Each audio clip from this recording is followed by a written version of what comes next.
Hello student, good morning everyone. আজকে তোমাদের যে টপিকটা পড়াবো সেটা হচ্ছে অ্যাভোগাড্রো হাইপোথিসিস। তো সবাই হেডিং দাও, অ্যাভোগাড্রো হাইপোথিসিস। ওকে, তো হোয়াট ইজ অ্যাভোগাড্রো হাইপোথিসিস? দেখো, অ্যাভোগাড্রো প্রকল্পটা হচ্ছে যে একই চাপ ও উষ্ণতায় সম আয়তন সমস্ত গ্যাসে সমান সংখ্যক অণু থাকে। ঠিক আছে, দেখো যে if temperature and pressure is same or is remain constant,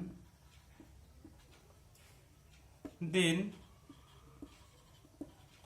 equal volume of all gases contains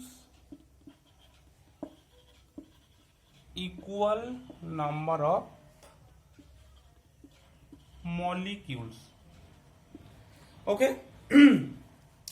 If temperature and pressure is remain constant, যদি টেম্পারেচার এবং প্রেসারটাকে ধ্রুবক রাখা যায় তাহলে কি হবে, যে সম আয়তন সমস্ত গ্যাসে সমান সংখ্যক অণু থাকে। এটা হচ্ছে অ্যাভোগাড্রো প্রকল্প। ঠিক আছে, একটা উদাহরণ দিয়ে ভালোভাবে বুঝতে পারবে। দেখো উদাহরণটা, সাপোজ ধরো 100 ml O2 গ্যাস। ওকে, 100 ml O2 গ্যাসে যদি এক্স মলিকিউল অণু থাকে, মলিকিউল মানে হচ্ছে অণু, ঠিক আছে, যদি এক্স মলিকিউল থাকে তাহলে সেম 100 ml N2 গ্যাসেও কিন্তু সেই এক্স মলিকিউলও থাকবে। ঠিক আছে, ধরো কেউ বললো যে 100 ml NH3 তে এ মলিকিউল আছে, তাহলে 100 ml CO2 তেও কিন্তু সেই এ মলিকিউল থাকবে। মানে কি বলছে, যদি ভলিউম সেম থাকে তাহলে যে গ্যাসই হোক না কেন সেখানে কিন্তু অণুর পরিমাণটা কিন্তু সমান থাকবে। এটা কিন্তু অ্যাভোগাড্রো প্রকল্প। এবার যদি আমরা ভলিউমটাকে অর্ধেক করে দিই, ধরো 100 ml এর জায়গায় আমি 50 ml করলাম, তাহলে 50 ml CO2 তে কি হয়ে যাবে, তখন কিন্তু এই অণুর সংখ্যাটাও অর্ধেক হয়ে যাবে। যদি এটা 100টাকে 200 করে দিই, মানে দ্বিগুণ করে দিই, তাহলে কিন্তু এই মলিকিউলের সংখ্যাটাও দ্বিগুণ হয়ে যাবে, তখন এটা 2a হয়ে যাবে। ওকে, তাহলে দেখো এখান থেকে আমরা কি কনক্লুশনে আসতে পারি, যে নাম্বার কি, volume of any gas directly proportion two number of molecules. ঠিক আছে, হাতে লেখাটা একটু খারাপ হচ্ছে, কিন্তু তোমরা বলেছি সাথে সাথে মুখে, volume of any gas proportional to number of molecules. ঠিক আছে, আমরা অ্যাভোগাড্রোর প্রকল্প থেকে এই সিদ্ধান্তে আসতে পারলাম।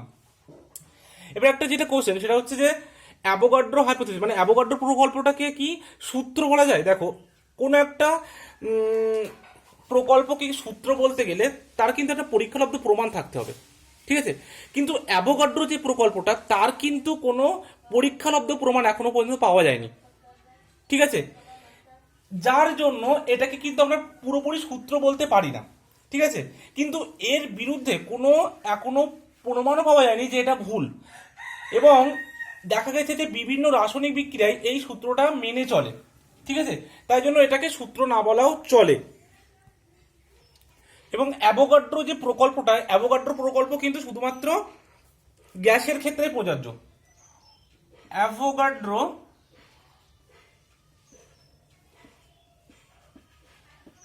hypothesis only valid for gases. Okay, তারপরে আমরা যেটা পড়বো সেটা হচ্ছে atomic weight or atomic mass. Atomic weight or atomic mass যেটা বলে একই। ঠিক আছে, একে বাংলায় বলা হয় পারমাণবিক ভর। পারমাণবিক ভর। ঠিক আছে, তো পারমাণবিক ভরটা কি, দেখো দেখো অ্যাকচুয়ালি কি, অ্যাটম তো খুব ক্ষুদ্র হয়। এবার অ্যাটম খুব ক্ষুদ্র হওয়ার ফলে তার যে মাস সেটাও নিশ্চয়ই খুবই নগণ্য। আমরা যেমন আমাদের যদি বলে আমাদের ভর কত বা আমাদের ওজন কত, তাহলে আমরা তাকে বলি ধরো 60 কেজি 70 কেজি। কিন্তু যখন অ্যাটমের কোনো ওয়েট জিজ্ঞাসা করা হবে বা অ্যাটমের মাস জিজ্ঞাসা করা হবে, তখন সেটা তো আর কেজিতে বলা যাবে না, এবং সেটা খুবই নগণ্য। এবং এটাকে বার করার জন্য কোনো একটা স্কেলকে ফিক্সড করে তার সাপেক্ষে অন্য কোনো একটা অ্যাটমের মাসটাকে বিচার করা হয়। যেমন এখানে কার্বনের 12 আইসোটোপকে যে স্কেল আছে C12 এর আইসোটোপ স্কেল, সেই স্কেলটাকে ফিক্স ধরে বিভিন্ন অ্যাটমের মাস কিন্তু বার করা হয়েছে, এবং দেখা গেছে যে সেখানে সমস্ত মাসগুলো কিন্তু যেটা এসছে সেটা কিন্তু কোনো রকমের মানে ভগ্নাংশে আসেনি, ঠিক আছে, সেটা কিন্তু হোল নাম্বার এসছে। সেই জন্য এটাকে তোমাকে ধরা হয়েছে এখন বর্তমানে। এর আগে হাইড্রোজেনের একটা স্কেল ছিল, অক্সিজেনের স্কেল ছিল, তারপরে কিন্তু এখন বর্তমানে কার্বনের 12 আইসোটোপের স্কেলটাকে ইউজ করা হয়। কিভাবে ইউজ করা হয় দেখো, একটা ফর্মুলা আমি লিখছি, ফর্মুলাটা একবার দেখো, যে atomic weight is equal to weight of one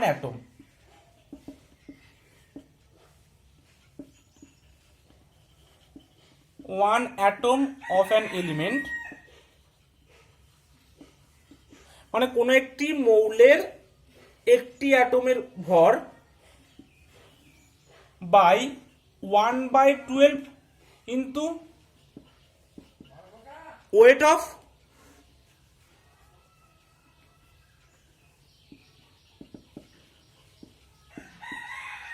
one atom of C12 atom. ঠিক আছে, এইভাবে অ্যাটমিক ওয়েট বার করা হয়। কিন্তু দেখো, যেহেতু এখানে যে দুটো ভগ্নাংশ সে দুটোই একটা ওয়েটের অনুপাত, ভরের অনুপাত, এবং যার ফলে কি হবে, এটা একটা ইউনিটলেস কোয়ান্টিটি হয়ে যাবে। ঠিক আছে, তো অ্যাটমিক ওয়েট হচ্ছে ইউনিটলেস কোয়ান্টিটি। বোঝা গেল? এবার দেখো আমরা পড়বো কি, মানে ধরো আমি একটা এক্সাম্পল এখানে দিয়ে দিই।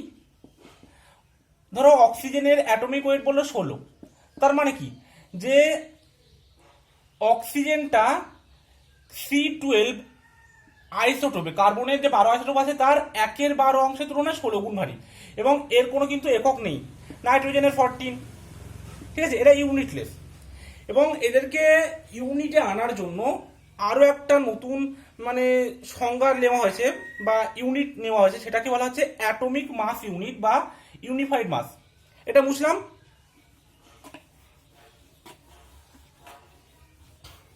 এবার আমরা পড়ব atomic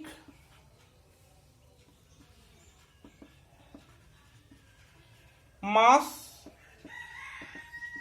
unit or unified mass. Atomic মাসটা ইউনিটটাকে AMU এরকম ভাবে লেখা হয়, আর ইউনিফাইড মাসটাকে ইউ দ্বারা লেখা হয়। ঠিক আছে, আগে এই এককের সাথে প্রকাশ করা হতো, এখন কিন্তু ইউ দ্বারা প্রকাশ করা হয়। এটাই কিন্তু এখন ইউপ্যাক স্বীকৃত। ঠিক আছে, তার আগে একটা কথা বলতে ভুলে গেছি, যে কেন C12, প্রথমে তো যে স্কেলগুলো ছিল অক্সিজেনের, হাইড্রোজেনের, কিন্তু বর্তমানে কেন কার্বনের আইসোটোপকে নেওয়া হয়েছে, তার মেন দুটো কারণ আমি বলছি। কারণ যখন এই স্কেলটা তৈরি করা হয়েছিল তখন কিন্তু কার্বনের যে 12 আইসোটোপ সেটা কিন্তু প্রকৃতিতে ওইটাই উপস্থিত ছিল, তখন কিন্তু কার্বন 13 কার্বন 14 তখন পাওয়া যায়নি। এবং কি হচ্ছিল, এই কার্বনের 12 আইসোটোপের পরিমাণ প্রকৃতিতে অনেক বেশি ছিল, এবং এটা অনেক স্টেবল আইসোটোপ কার্বনের, এবং সমস্ত জায়গায় এর পাওয়াটাও যায় খুব ভালো পরিমাণে। এবং কি হচ্ছে, এর সাপেক্ষে যতগুলি অ্যাটমের মাস বার করা হয়েছে তারা কিন্তু সবাই হোল নাম্বার। এই জন্য কিন্তু C12 আইসোটোপের স্কেলটাকে ইউপ্যাক স্বীকৃতি দিয়েছিল। ঠিক আছে, এবার আমরা যেটা পড়বো সেটা হচ্ছে অ্যাটমিক মাস ইউনিট। এবং অ্যাটমিক মাস ইউনিটটাকে কিভাবে প্রকাশ করা হয়? অ্যাটমিক মাস ইউনিটটাকে প্রকাশ করা হয়, দেখো, যে ইট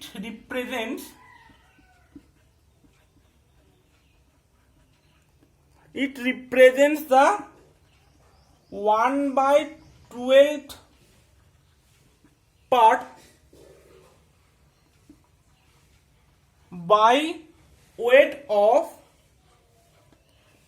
one atom of carbon 12 isotope.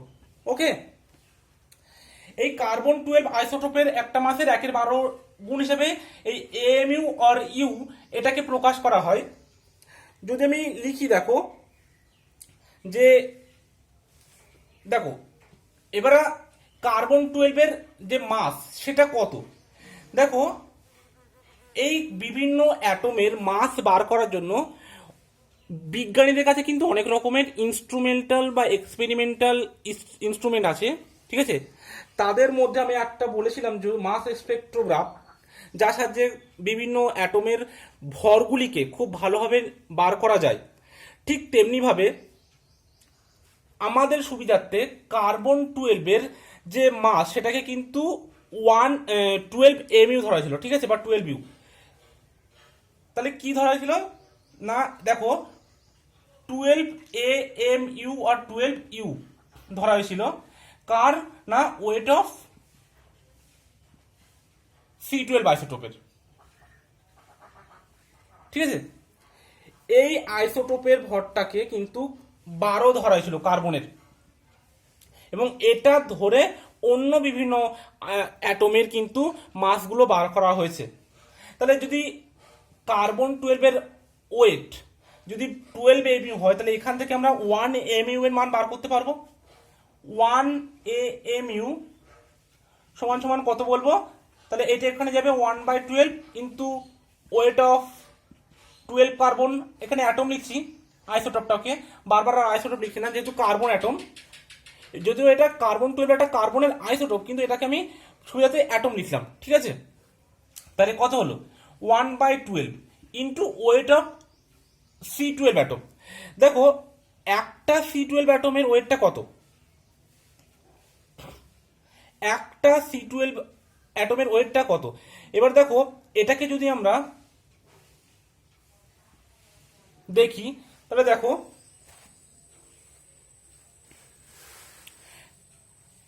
কেমন দেখাবে, দেখো যে আমরা জানি অ্যাভোগাড্রো সংখ্যক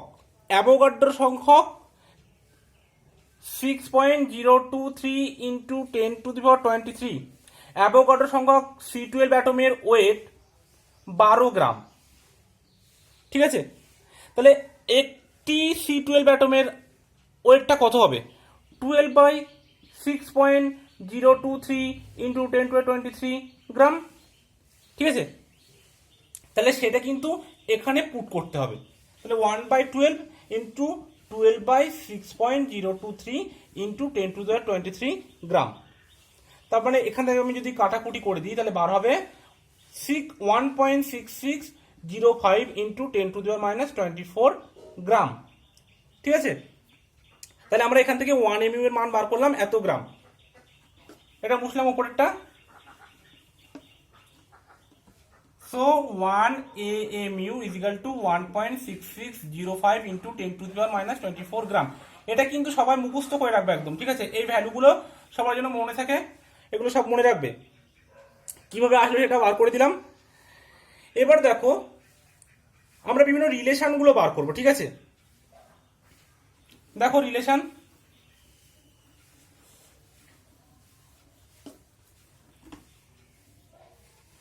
তাহলে আমরা এটা কি পেলাম, দেখো এক্ষুনি এটা লিখলাম যে 1 এমইউ সমান 1/12 ইন্টু 12/6.022 ইন্টু 10⁻23। দেখো কখনো কখনো 023 কখনো 022 লেখা হয়, ওটা কোনো ব্যাপার না, ঠিক আছে। তাহলে দেখো যেটা বার হলো অ্যাকচুয়ালি 12 কেটে গেল 1/6.023 ইন্টু 10⁻23 গ্রাম। আরে এটা মানে কি, এটাই তো অ্যাভোগাড্রোর সংখ্যা, তার মানে আমরা কি লিখতে পারি 1/এটা গ্রাম, আর 1/n গ্রাম মানে কি এত গ্রাম, 1.6605 ইন্টু 10⁻24 গ্রাম, এটা 24, ঠিক আছে। তাহলে আমরা এখান থেকে কিন্তু কি কি আসতে পারলাম, দেখো তাহলে এটা মুছে দিচ্ছি। এবার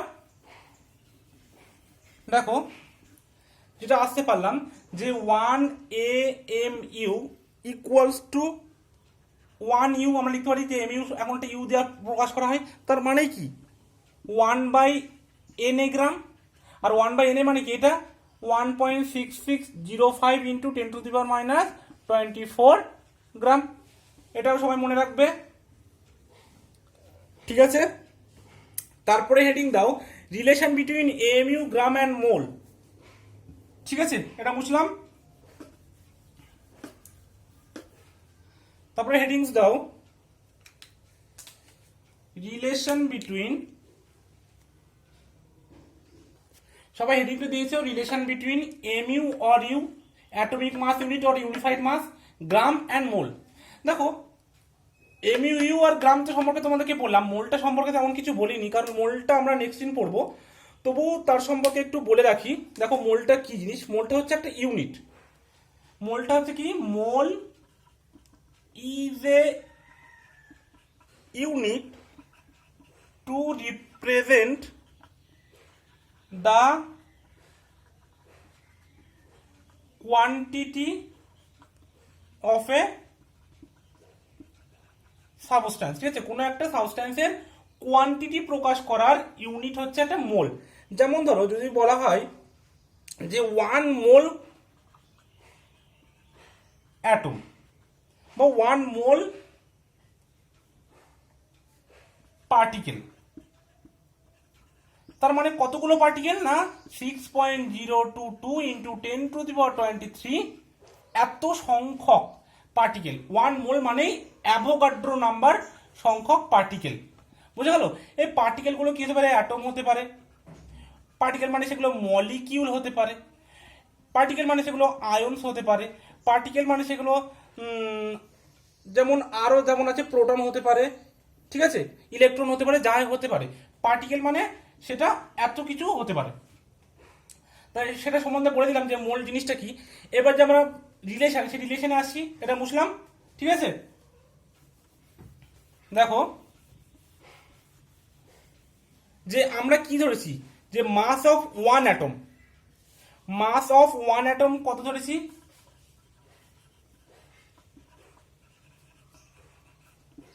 12 কার্বন আইসোটোপের।